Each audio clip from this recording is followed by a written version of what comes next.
there, and now I'm going to pop this out.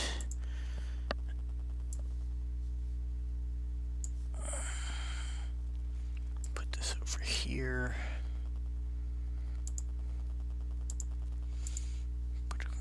Okay.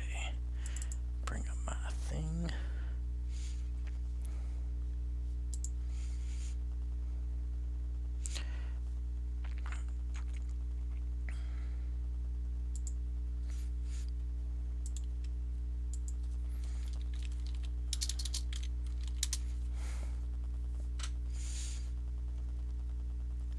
Alright, so let me go denote that I'm live in the two places I posted about the stream, and then we can get to it.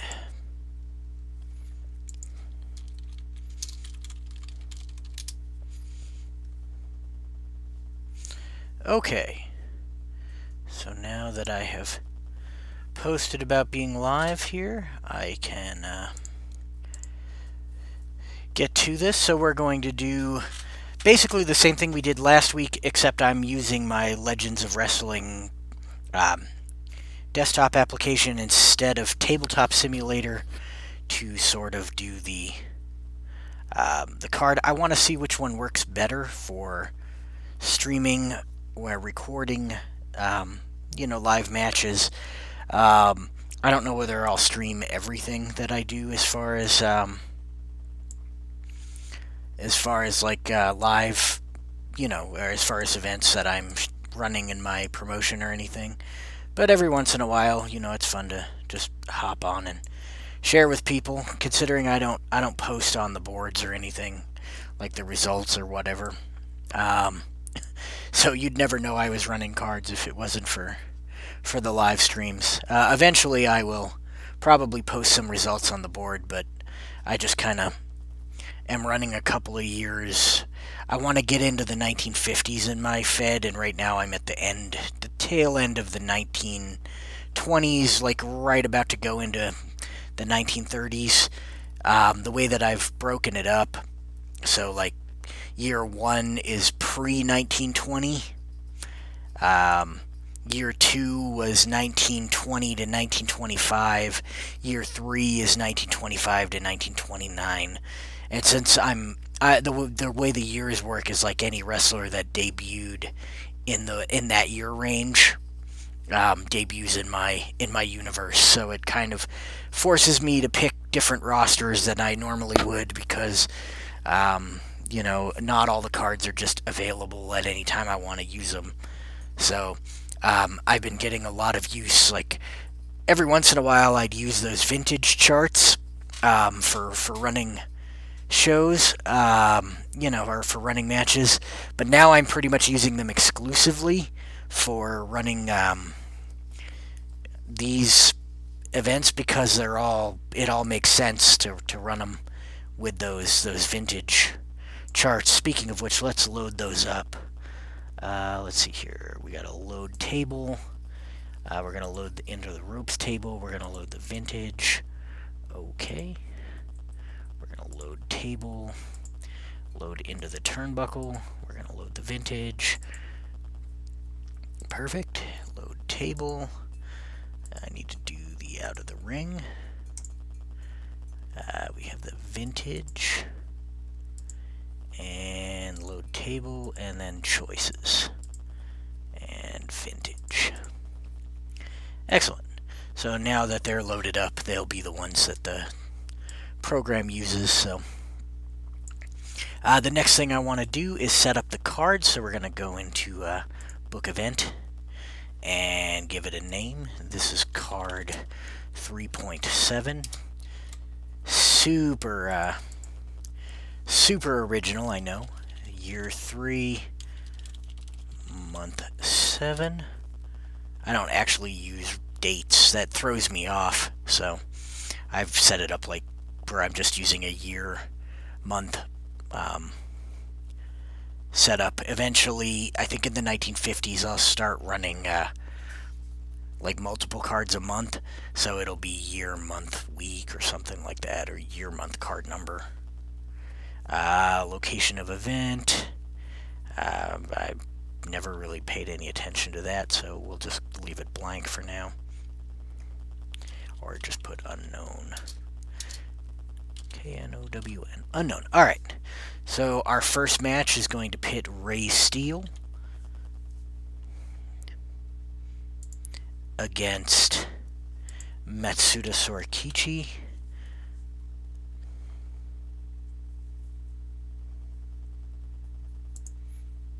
Alright. And nothing special there other than that, so let's go ahead and add that.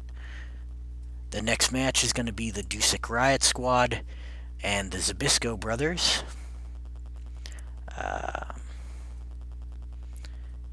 So let's see here. I'm actually going to hold off on adding that one because I'm going to add a manager to the Dusek Riot Squad who isn't available in the manager slot. So then it would be Gus Sonnenberg. Let's see, Gus Sonnenberg. And he is going to be taking on Earl Caddock. And we'll go ahead and add that. And now it's Tragos and Santel. George Tragos. And add Santel. And they're going to be taking on the Mustachioed Muscle, who in my Fed is Farmer Burns and Tom Jenkins. So we just got to find Tom Jenkins there. And that's going to be good. We're going to add that. And then we've got a European heavyweight title match with the champion Pons taking on Bert Assirati. So this is going to be a European heavyweight championship match. We got Pons and Bert Assirati. So there we go. We're going to add that match to the card. And we will start with our opening match, which is Ray Steele and Matsuda Sorakichi. So we'll start this match. Alrighty then. So it looks like Ray Steele and Matsuda Sorakichi lock up. It looks like Ray Steele gets the upper hand. Matsuda Sorakichi counters Ray Steele's attempt at a body slam and takes control. Sorakichi attempts a hammerlock on Ray Steele. Steele is down. Sorakichi hits that Billy Goat Rush early on, but Steele able to kick out at 1.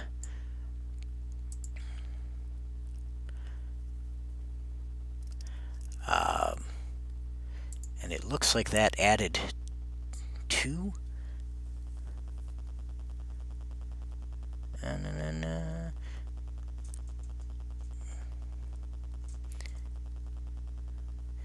What's going on with that?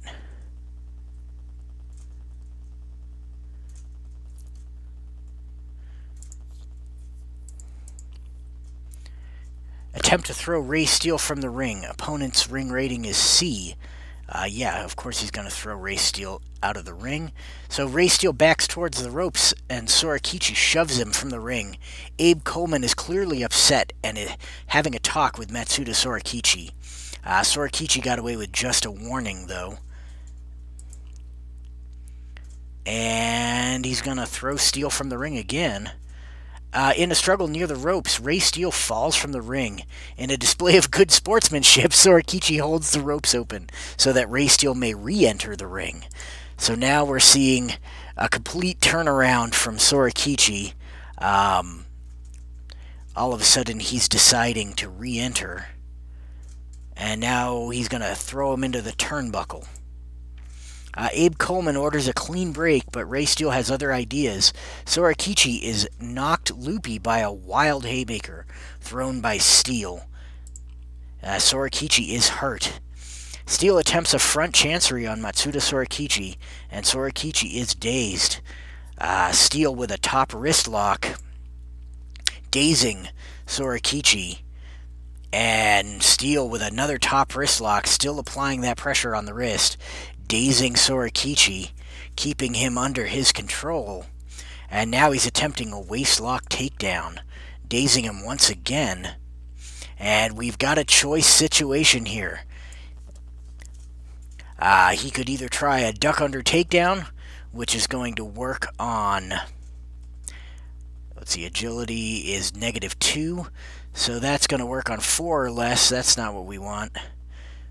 Or on power, which is -1, so that's going to be 5 or less. I guess that's the preferable thing.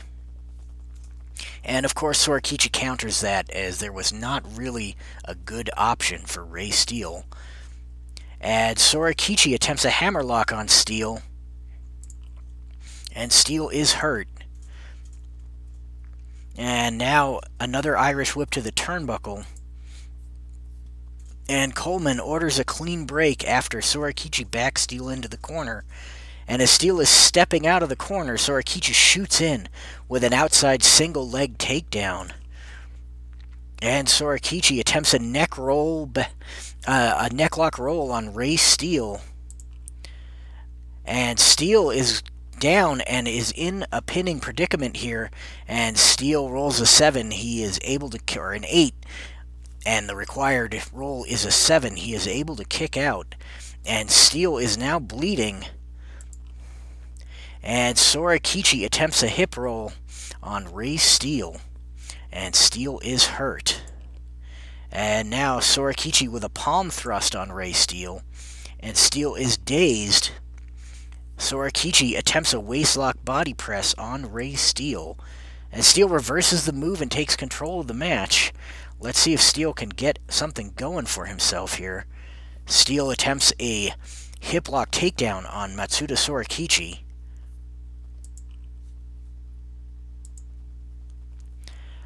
Sorakichi is dazed, so no. Sorakichi counters Steele's attempt at a body slam. That's the second time Steele has tried that body slam and just not been able to do it. And now Sorakichi with that hammerlock. Steele is dazed. And Sorakichi attempts a leg and shoulder throw on Ray Steele. Steele reverses it and takes control. And Steele attempts a toe hold on Matsuda Sorakichi. And Sorakichi is in pain here. He's struggling to fight out of the submission hold. And Ray Steele tightens it, but Sorakichi manages to get free of the hold. And we are seeing a rolling front facelock on Matsuda Sorakichi. And Sorakichi is hurt. And Steele attempts a driving double leg takedown on Matsuda Sorakichi. And Sorakichi is hurt again. Waistlock slam from Ray Steele on Matsuda Sorakichi. And he's still hurt, but he just can't keep Sorakichi down. Ray Steele with another toe hold. And Sorakichi able to get to the ropes, and he's hurting. And Steele pulls him back and reapplies the toe hold. And again, Sorakichi able to crawl to the ropes, but Steele jerks him back into the middle of the ring and reapplies that toe hold. And he is in danger now. Steele keeping him away from the ropes, but Sorakichi just able to kind of free himself. Manages to get up, but he is in trouble. And now Ray Steele with a leg grapevine. And Sorakichi hurt once again. Ray Steele attempts a driving double leg takedown. And Sorakichi moves out of the way and is able to take control of the match. He's got a choice move here. He could go for a duck under takedown. Level 3 move. It's going to work on rolls of 6 or lower minus the agility, which is -2. So that's going to be 4 or lower. So he's probably not going to try that. Or 6 or lower for a front chancery, plus or minus the power rating, which is 0. So that is going to be the better move here. So we're going to hit the front chancery. But Steele able to counter Matsuda Sorakichi's attempt at a front chancery. And so Steele going to try for that Irish whip. And Steele and Matsuda are grappling near the ropes. Steele backs Matsuda Sorakichi into the ropes. Abe Coleman steps in and breaks it up. Both Ray Steele and Matsuda Sorakichi break clean, to the applause of the crowd. Steele is quick to take back control of the match. And Steele, another toe hold. This has been Sorakichi's Achilles heel, even though it deals with his toe. And Sorakichi's hurt, and Steele goes ahead and locks it back in. And then Sorakichi able to get to the ropes and getting up, but Ray Steele able to take him down with a waistlock slam. Sorakichi is hurting, and Steele backs Sorakichi back into a corner. Coleman orders a clean break, but as Sorakichi is stepping out of the corner, Steele shoots in with an outside single leg takedown. So what's good for the goose is good for the gander. We saw Sorakichi do that earlier in the match. And Steele gonna push Sorakichi into the ropes. Coleman steps in to break it up, and the two break clean. The crowd is loving that. Steele quick to take control again, and Steele locks in that toe hold. And Sorakichi, no choice this time but to submit to the toe hold by Ray Steele. So that is it. Ray Steele wins with a toe hold over Matsuda Sorakichi. I would like to enter notes for this match. Actually, you know what? I don't need to. It keeps the fatigue info for me. So no. Okay, so now we're on to our second match, which is actually the Dusek Riot Squad match that I was going to set up by hand here, because I'm going to use one of the Duseks as a manager, and the card creator currently doesn't have that ability, so we're going to add Rudy Dusek to the blue corner. Then we're going to add Ernie Dusek to the blue corner. That's Ernie Ladd. There's Ernie Dusek. And then we'll go to Emil and find him, and we are going to convert him to a manager. There we go. So the Duseks are in there. Now we're going to search for Zbyszko. Zbyszko. And the Zbyszko brothers are Vladek Zbyszko and Stanislaus Zbyszko. Larry Zbyszko, obviously the later Zbyszko, who is not related. So there we go. We've got the Duseks, the Dusek Riot Squad versus the Zbyszko brothers. This is not going to be an unrecorded match. This is going to be on card 3.7, and we are going to start this match. So here we go. Rudy Dusek and Vladek Zbyszko lock up. It looks like Vladek Zbyszko has the upper hand. So Vladek Zbyszko going to roll.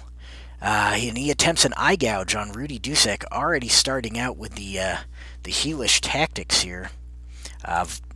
Both of these teams are kind of known for their heelish tactics. So, and Vladek attempts a headlock on Rudy Dusek, and Dusek is down. Vladek really going for it here. And here we have a choice situation. It's going to be a single leg takedown. Works on rolls of 8 or lower, plus or minus the opponent's agility. The agility is 0, so that's going to work on 8 or lower. Or he could try a bear hug, 8 or lower, plus or minus the power, which is also 0. So he's going to attempt that bear hug. But Dusek able to counter it. Nicely done by Rudy Dusek. Oh, something's going on. Oh, good lord. It had a fit. Maybe the Tabletop Simulator is the better program then? I don't know. Alright, I'm going to run that with... I'm actually going to run that in debug mode. Again, I'll just reset that match, and we'll go from there. But this will allow me to figure out what the hell is going on if that happens again, because it shouldn't happen. That was weird.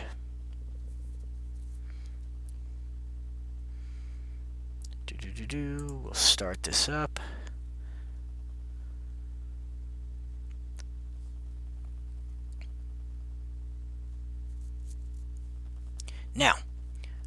let's go here. We got the Dusek, so we're going to look up Dusek. And Dusek, we want Rudy. And Emil is going to be the manager. And Ernie is there.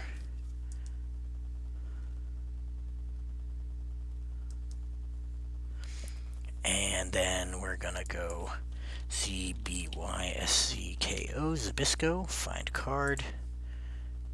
And not Larry. We got Stanislaus and Vladek Zbyszko. Now we're going to go back to the match. Oh, it didn't save. Son of a... Alright. Well, that's frustrating. Because it crashed. So, everything needs to be reset. What a pain. I will have to do that.